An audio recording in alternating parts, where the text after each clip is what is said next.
Paul Rushworth-Brown, host of Down Under Interviews, Meet the Author, and History Bards in the US. And we're here with a wonderful author, V.C. Williams, today, better known as Vicky to your friends and family, I assume. Vicky has written a book called The Door in the Carnegie Library, which is a young adult historical time slip novel. Vicky, welcome to the show. Thank you for having me. Now, over the last 6 months, I've interviewed quite a few authors, and a number of them have written novels based on time travel. What's the appeal? Well, I believe that young people especially are always looking forward or backward, trying to see how their life could be different from what they think it is right now. They're many times struggling to find who they are, what they want out of life. And when they think about traveling through time to maybe a particular place that they've read about that sounds really fascinating, maybe something that's more in tune with who they think they want to be, or going into the future. And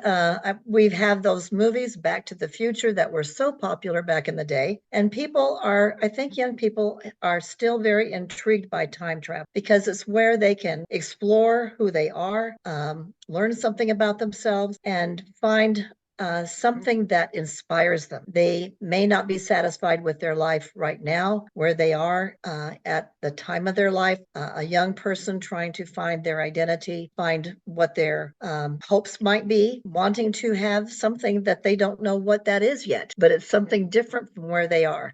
And I think the time travel element is very intriguing to young people like that who are looking for something special in their life. Just give us a little synopsis of the novel. Okay, well, this is a young teenage girl in 1967 in a small town in Arizona, and she is very unhappy with her life. She feels she's very shy, she's very reserved, and she keeps people at arm's length for the most part. She has trust issues. She feels like that she's been let down, that she's been made fun of at different times in her life that have hurt her very deeply.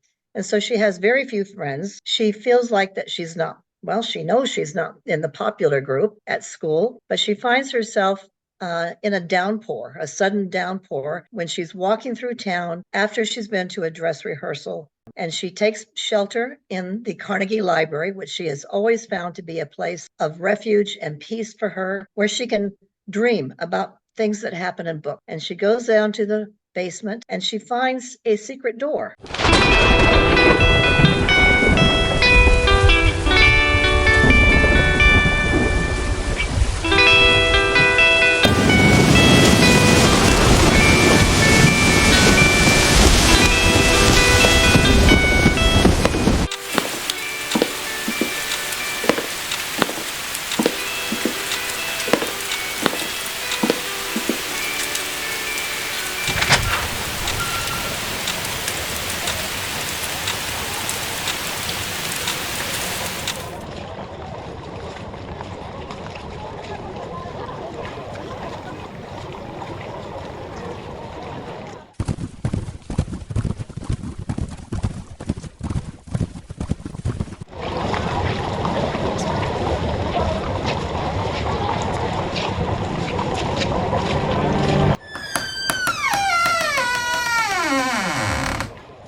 And she manages to get that door open, and she looks inside and she sees a light at the end of the tunnel under a door. And she takes a step, and then the next thing she knows, she's being pushed into that tunnel and the door slams after her. That scares her to death, but she has no choice. She can't go back. The door won't open again. And so she goes forward, and she finds herself in the old opera house next door, and she doesn't know that she has gone back 60 years to 1907. Okay, so it's a young adult's novel. What made you choose to write young adult rather than adult? Well, to be honest, I think it's because young adult novels have really become more popular in the last few years. So Julie, the protagonist, you said that, she's quite shy, isn't she? Yes. And she had She had back in 1967, and she's transported to 1907. So do you think that she discovers who she is because she travels back in time? I think it gives her an opportunity she has no one around her who knows her very well or at all. And she can explore who she is without consequences. But in this different environment where everything is so strange to her, with people that she doesn't know, it's like a key has unlocked a door where she has the freedom to explore who she is and what she wants. Anxieties that young people have today are similar to those that they may have had in 1907. Absolutely. I think it was very much the same. And in fact,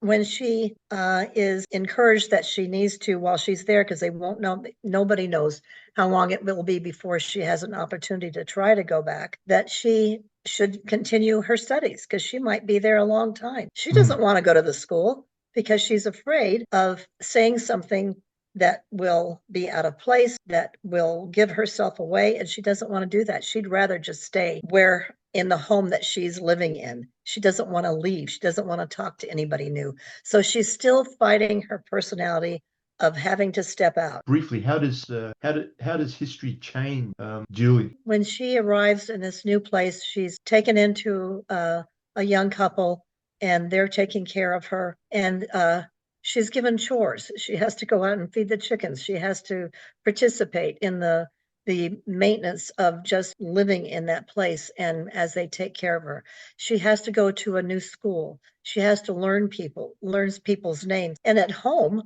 before in 1967, she knew all these people most of her life, and she knew what kind of people they were. She knew how they acted, what their expectations were.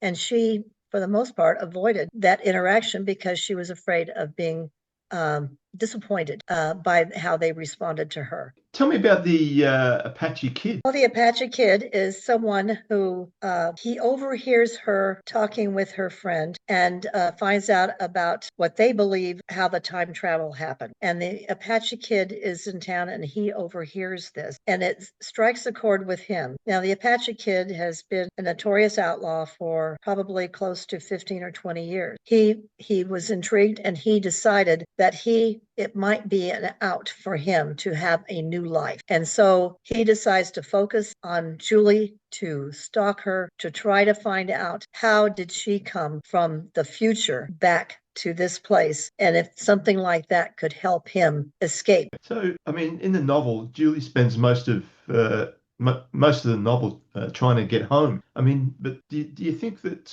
home is the best place for her? Yes, I do. I think it is, especially after this journey that she's taken. Now, if she had never taken the journey, then it would have been a different story. Going back home is something that she wants to do because she knows the only way she can achieve the dreams that she now has for herself, the goals that she set for herself. The best way to do it is to do it back home. So it's really a journey about personal transformation. As people can do the same thing, obviously, without the time travel. Oh, absolutely, absolutely. Usually, what I think young people miss out on is that they're trying so hard to meet parent expectations or their friends' expectations or even the popular crowd's expectations. I'm going to ask you 10 quick fire questions. Question 1, is history our greatest teacher or our greatest warning? Our greatest warning. Would you rather visit the past or the future? I'd rather go in the past. Can history ever really be objective? I believe it can. There's so many lessons to learn. Which historical figure has been judged too harshly, do you think? Well, George Washington, maybe. Which historical figure gets far too much credit, do you think? I hesitate to say this, but the first name that comes to mind is Abraham Lincoln. He was a remarkable man, and he did some wonderful things, but he was not a perfect man. What's one modern convenience you could live without in 1907? A cell phone. What's one lesson today's teenagers need to relearn from history? I think the lesson is that this has all happened before.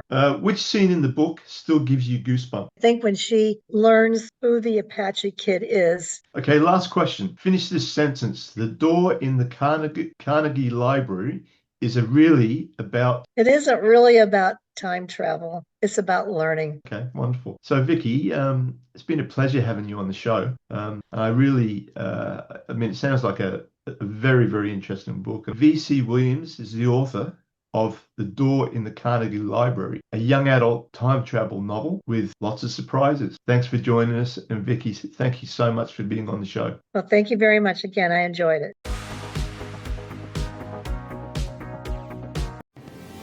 Ordinary people forced into extraordinary circumstances. What would you do?